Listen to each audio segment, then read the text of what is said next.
Inilah Injil Yesus Kristus menurut Santo Lukas. Dimuliakanlah Tuhan. Maka datanglah kepada Yesus beberapa orang Saduki yang tidak mengakui adanya kebangkitan. Mereka bertanya kepadanya, "Guru, Musa menuliskan perintah ini untuk kita. Jika seorang yang mempunyai saudara laki-laki mati, sedang istrinya masih ada, tetapi ia tidak meninggalkan anak, saudaranya harus kawin dengan istrinya itu dan membangkitkan keturunan bagi saudaranya itu. Adalah 7 orang bersaudara. Yang pertama kawin dengan seorang perempuan lalu mati dengan tidak meninggalkan anak. Lalu perempuan itu dikawini oleh yang kedua dan oleh yang ketiga, dan demikianlah berturut-turut oleh ke-7 saudara itu. Mereka semuanya mati dengan tidak meninggalkan anak. Akhirnya perempuan itu pun mati.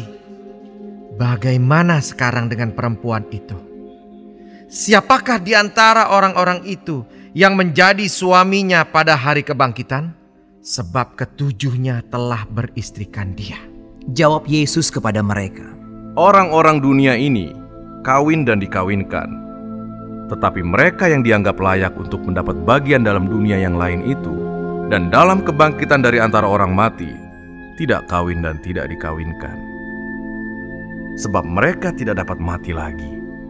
Mereka sama seperti malaikat-malaikat dan mereka adalah anak-anak Allah karena mereka telah dibangkitkan.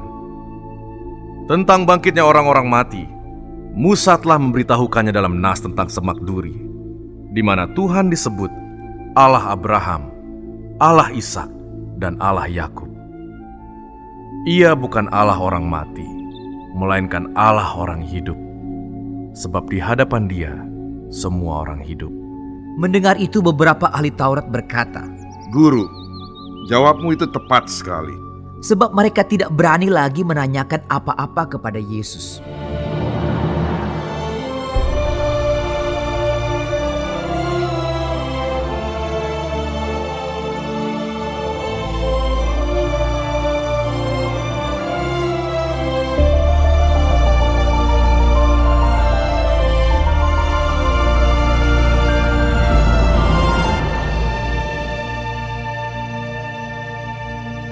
Demikianlah Injil Tuhan.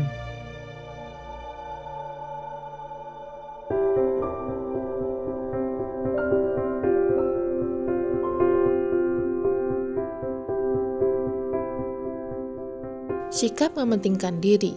Renungan oleh Romo Tri Prasetya Okar. Sikap egois atau mementingkan diri sendiri sering menjadi sumber persoalan dalam kehidupan kita. Orang-orang Saduki dalam Injil hari ini tidak percaya akan adanya kebangkitan. Sikap egois menuntun mereka untuk mencoba Yesus dengan berbagai macam alasan. Mereka sengaja datang bertemu Yesus dengan tujuan menolak ajarannya.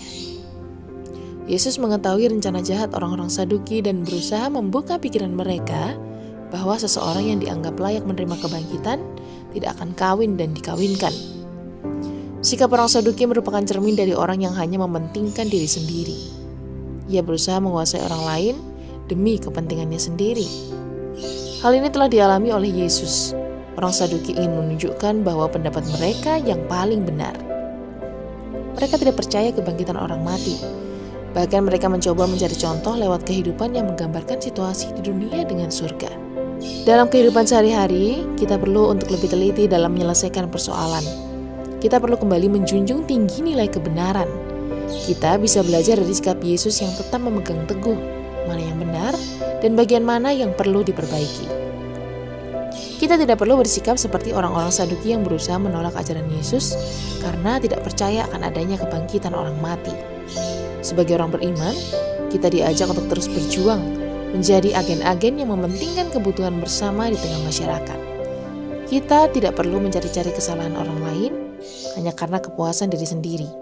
Ada baiknya jika segala sesuatu yang kita lakukan berdasarkan bentuk dari sikap rendah hati. Selamat menikmati menu hari ini.